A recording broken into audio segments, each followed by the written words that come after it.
मुख्यमंत्री ने एचआरटीसी की बसों के नए बेड़े को हरी झंडी दिखाकर किया रवाना। हिमाचल पथ परिवहन निगम द्वारा खरीदी जानी है 205 नई बसें। राज्य में 87 बसें पहले ही पहुंच चुकी, शेष बसें शीघ्र ही पहुंचेगी राज्य में, कहा मुख्यमंत्री जयराम ठाकुर ने।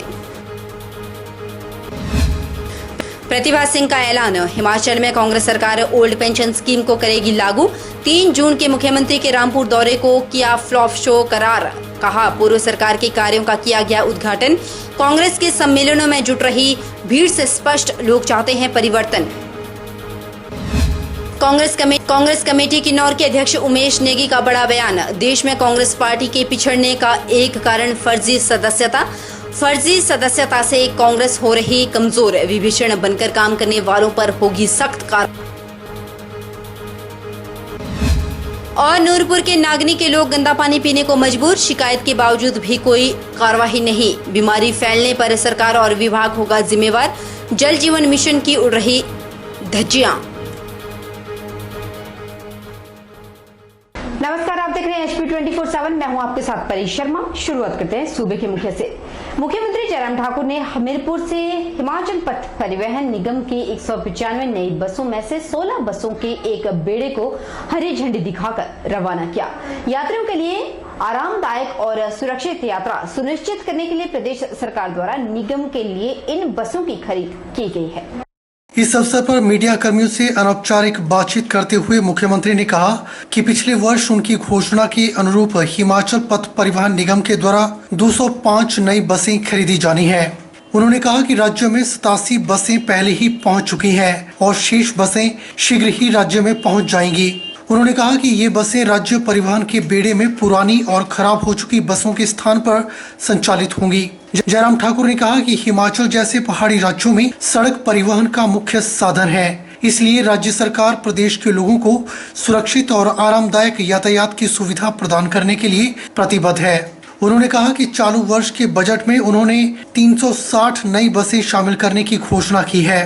उन्होंने कहा कि शीघ्र ही इन सभी बसों को खरीदकर निगम को उपलब्ध करवा दिया जाएगा। मुख्यमंत्री ने कहा कि ये सभी बसें BS मानकों के अनुरूप होंगी और इनमें CCTV camera, rear view camera, VLTT tracking system जैसी नवीनतम सुविधाएं हैं। इस अवसर पर जयराम ठाकुर ने नई शामिल बसों के चालकों को भी सम्मानित किया। इस बात की खुशी है कि हिमाचल पथ परिवहन निगम में आज नई बसों की एडिशन हुई है और कुल मिलाकर के 87 बसेस जो है वो आ चुकी है हमारे पास। और जो मेरी बजट अनाउंसमेंट थी जिसमें मैंने 205 बसों का जिक्र किया था, और वो एक बहुत बेहतरीन शुरुआत मैं समझता हूँ हिमाचल प्रदेश में, क्योंकि हिमाचल प्रदेश में सभी लोगों का आना जाना, मेजॉरिटी लोगों का आना जाना जो है वो सड़क मार्ग से होता है।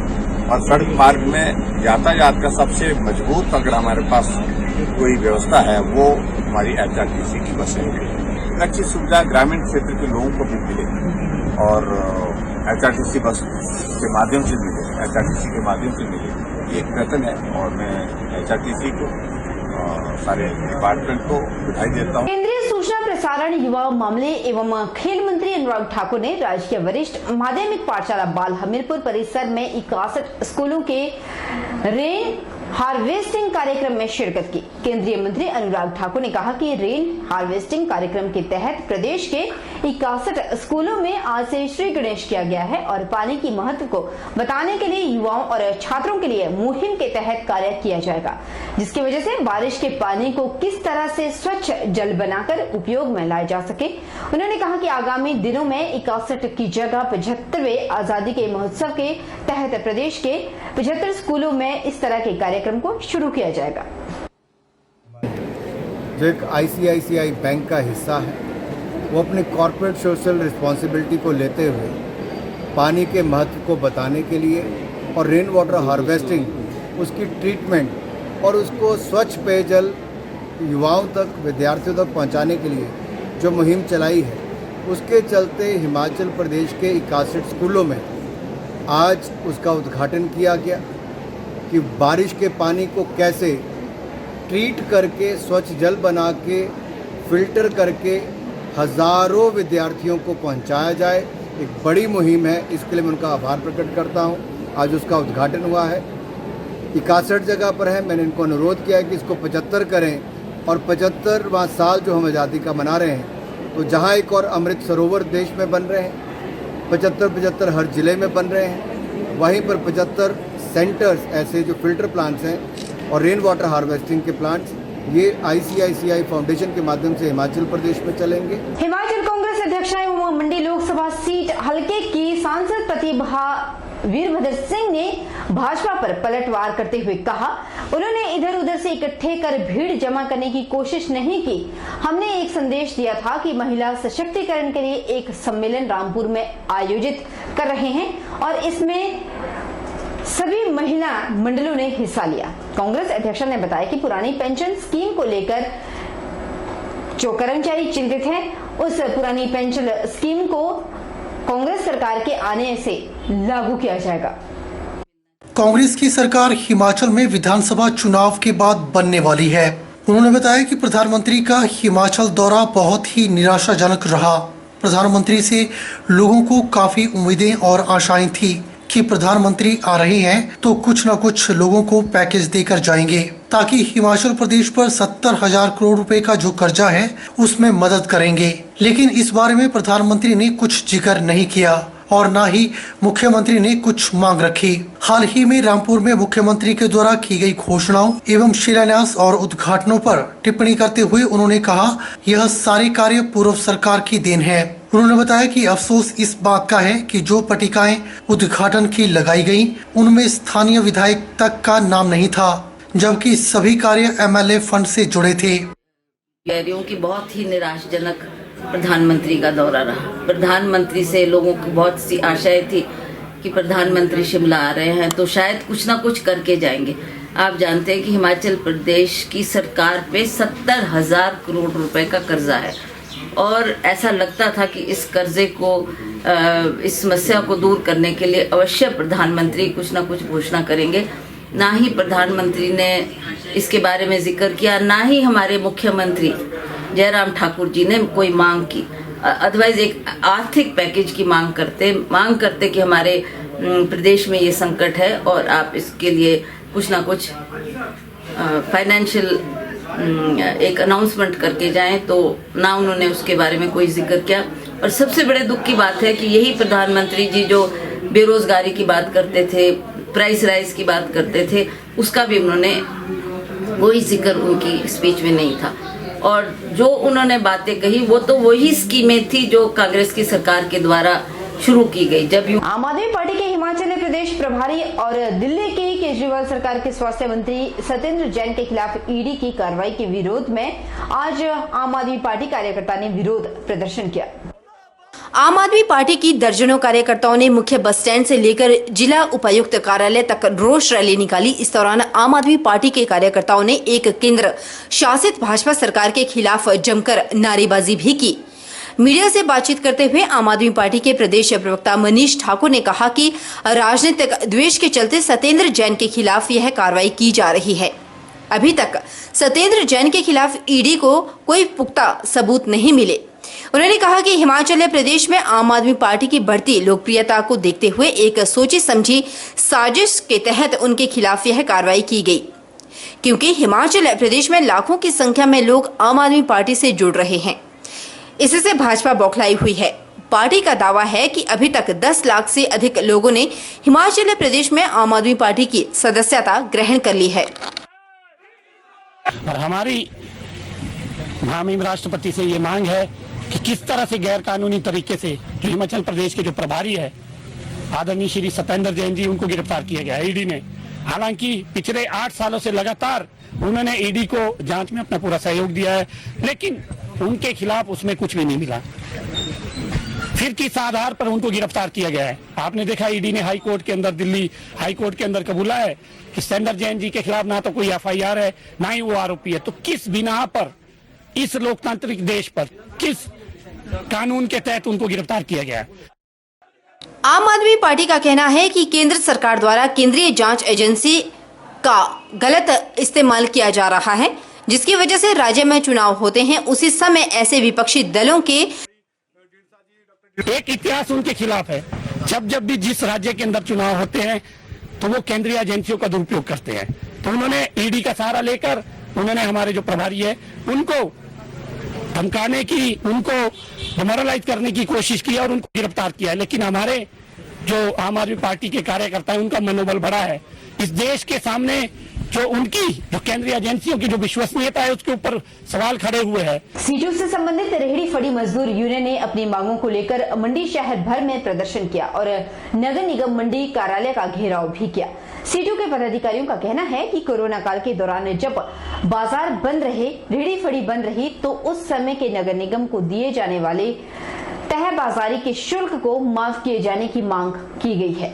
सीटों से संबंधित रेहड़ी फड़ी मजदूर यूनियन ने अपनी मांगों को लेकर मंडी शहर भर में प्रदर्शन किया और नगर निगम मंडी कार्यालय का घेराव किया। सीटों के पदाधिकारियों का कहना है कि कोरोना काल के दौरान जब बाजार बंद रहे, रेहड़ी फड़ी बंद रही, तो उस समय के नगर निगम को दिए जाने वाले तह बाजारी के शुल्क को माफ किए जाने की मांग की गई है। सीटू के जिला अध्यक्ष भूपेंद्र सिंह ने कहा कि सीटू से संबंधित रेहड़ी फड़ी यूनियन की मांग है कि कोरोना काल के दौरान जहां बाजार बंद रहे, रेहड़ी फड़ी बंद रही, तो उस समय के तह बाजारी शुल्क को माफ किया जाए, क्योंकि कोरोना काल के दौरान जब रेहड़ी फड़ी वालों का काम ठप रहा तो वे कहां से इस शुल्क को अदा करेंगे।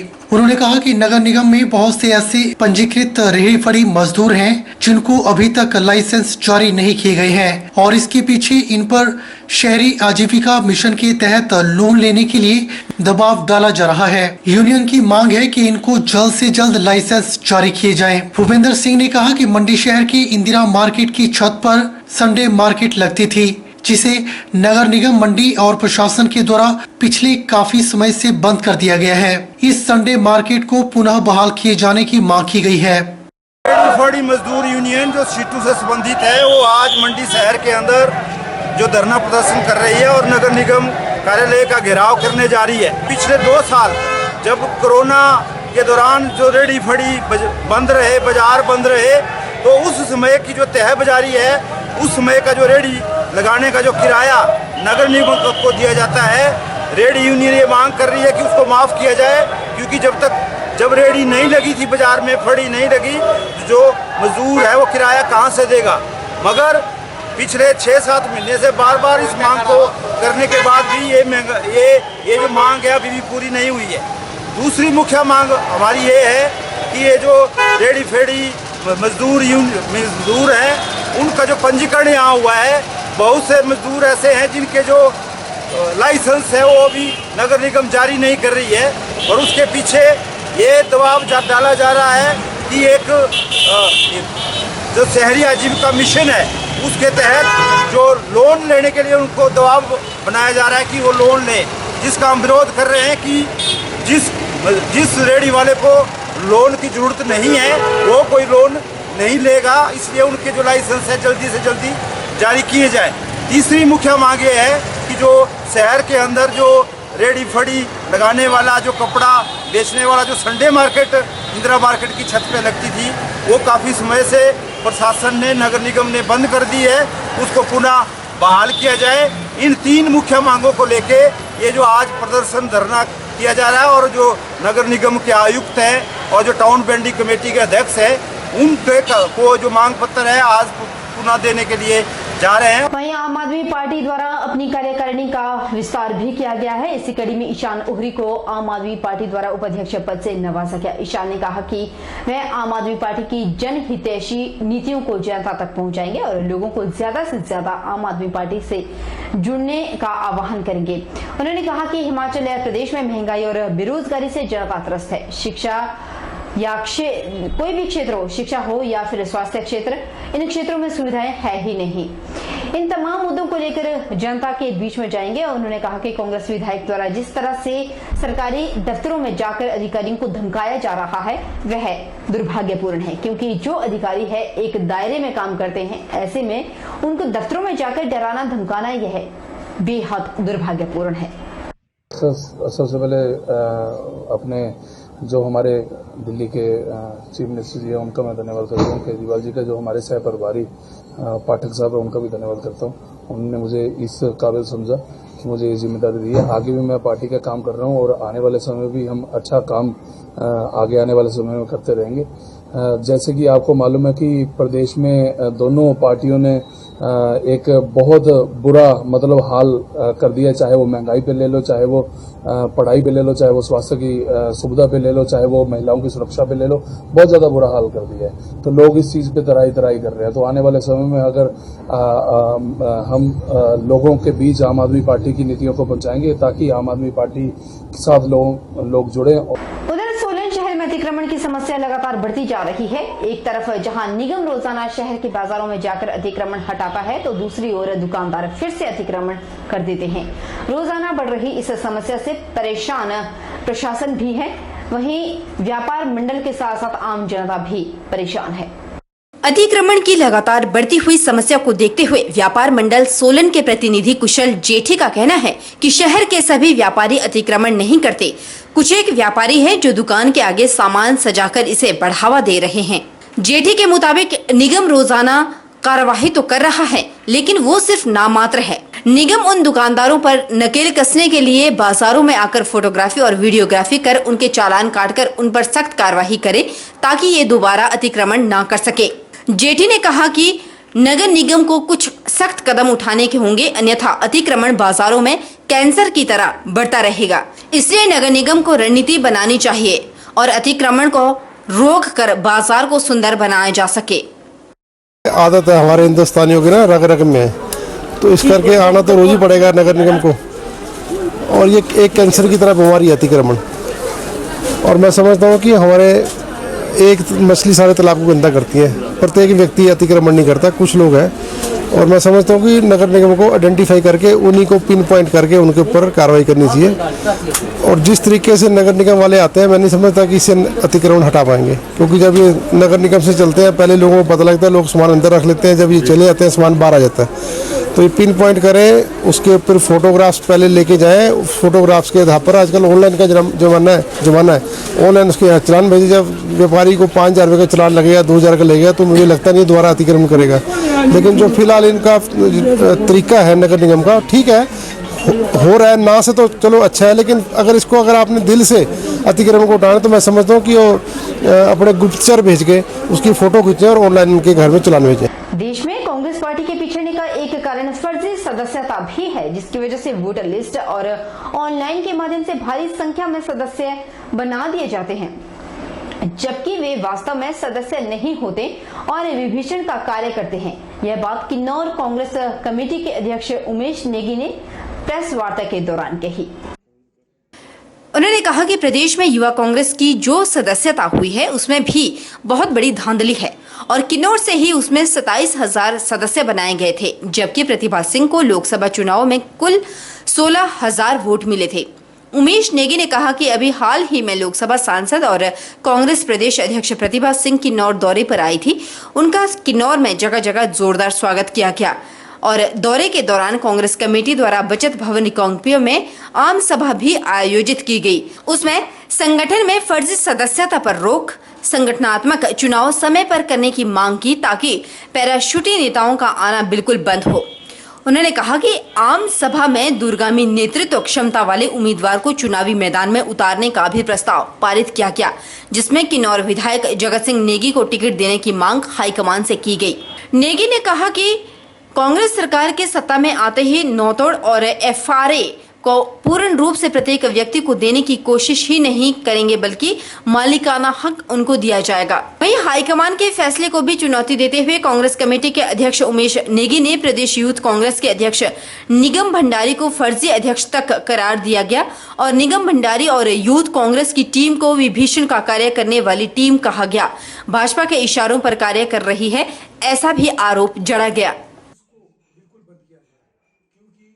वह इसमें जो पैराशूट नेता आते हैं, इसको बिल्कुल बंद किया जाए, क्योंकि हमेशा उस कार्यकर्ता को तवज्जो दिया जाए जो नीचे ग्रास रूट से, जो बूथ लेवल पर काम करके आगे बढ़ रहा हो, और वही पार्टी का सबसे मजबूत रीढ़ की हड्डी होती है। जिला कांग्रेस कमेटी ने एक और किन्नौर पार्टी विरोधी गतिविधियों व अवसरवादी लोगों पर पूर्ण तरीके से लगाम लगाया जाए, वह जो उसके बात भी नहीं मानते हैं उन पर कार्रवाई जरूर किया जाए।